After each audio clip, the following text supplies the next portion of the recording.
It is a big day in London today as Zelensky is coming here to meet with key allies. If you don't know, originally it was supposed to be a meeting between Zelensky and the Prime Minister Keir Starmer, but now Macron is coming over and other world leaders to essentially show support with Ukraine. This comes at a very crucial time because just yesterday we saw Donald Trump criticize Zelensky publicly, saying that he's disappointed in Zelensky. But it also comes as the Kremlin has signaled to Washington, D.C.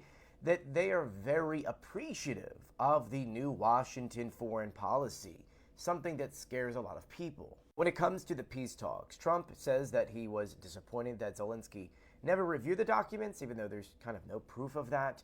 But here's the deal. As far as we know, in those documents, there is nothing on security guarantees for Ukraine to make sure Russia doesn't do this again after any kind of ceasefires.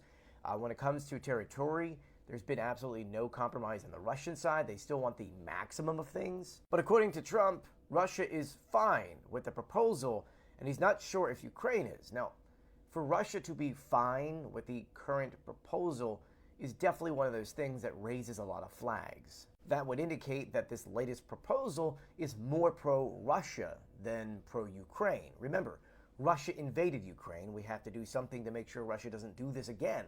Which leads us to why Zelensky's here and why the world leaders are coming together. It is to strengthen Ukraine's position after talks with the U.S. failed to deliver really anything to help Ukraine. But most importantly, it's European unity. It's essentially to say, hey, we're all here together because we support Ukraine and we want what's best for Ukraine.